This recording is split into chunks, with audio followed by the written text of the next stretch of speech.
Hello and welcome to Build-a-Barbarian Workshop.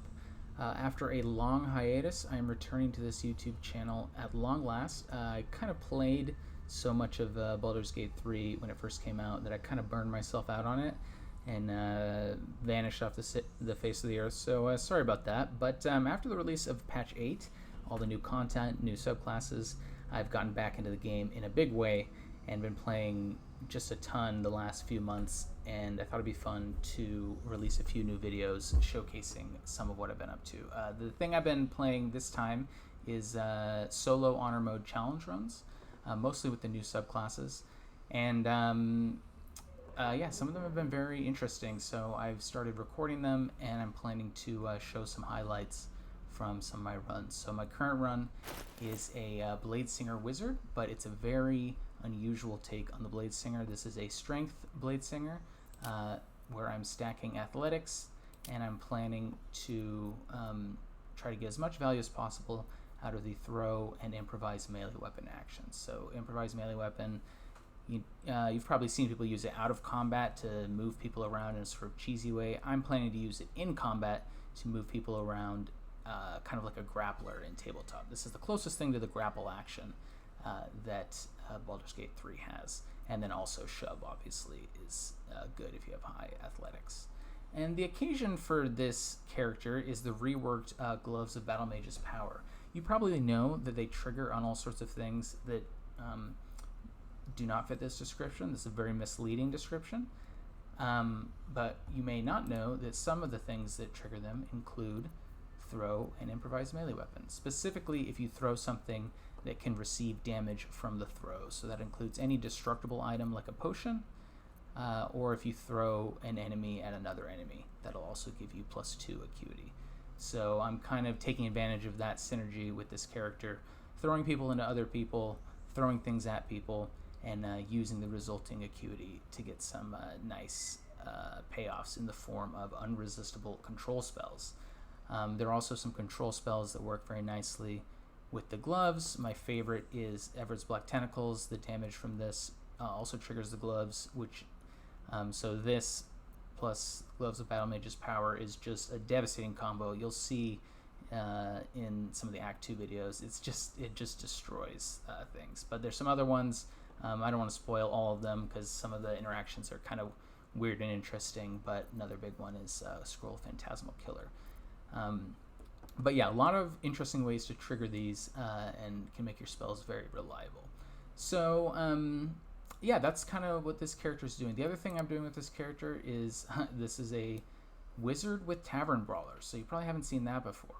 But the idea there is it's not always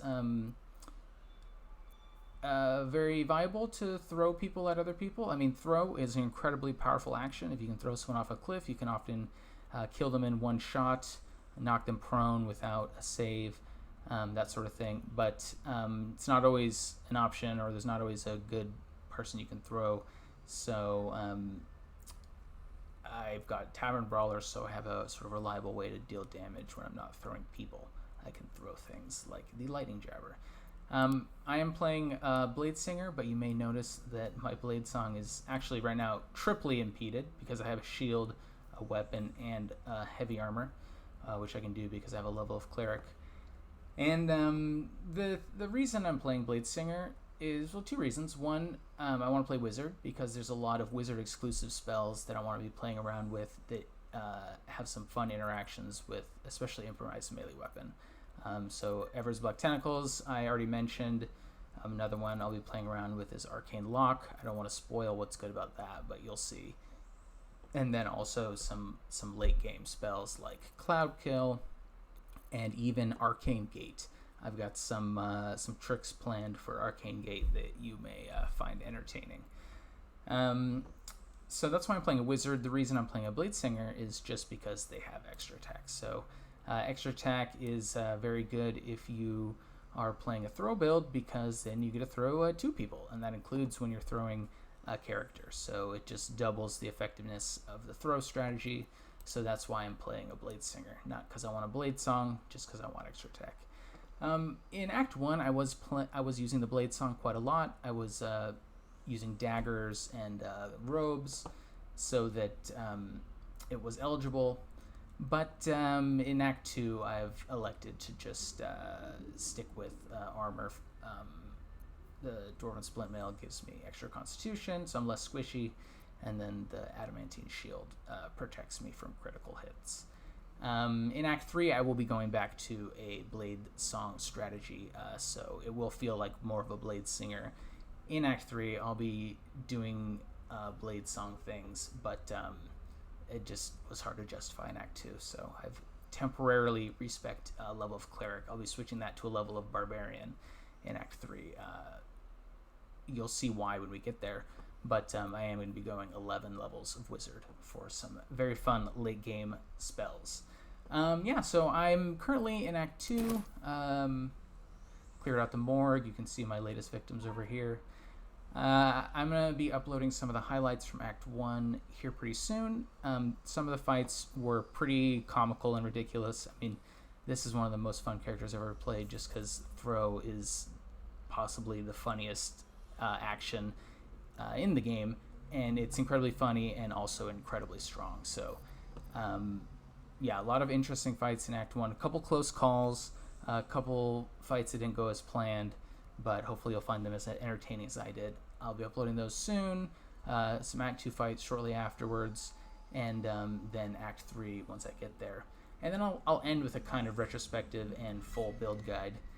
I won't upload everything. It'll be kind of like a Let's Play or like a stream recording, but some of the fights were more interesting than others, so I'll probably just limit it to the ones that I think have something cool to see. Although, let me know in the comments if you'd rather I just kind of upload everything. If that's interesting to you, I'll kind of play it by ear. There will be some commentary in the videos themselves, although probably minimal. Some of the fights, maybe none. But if I have explanations or input, I'll drop that in. But so that's the plan. Hope you will stick around for the rest of this series, and I hope you enjoy watching Baron throw people as much as I have enjoyed making him do it. So that's Build-a-Barbarian Workshop for you, back at last, and talk to you next time.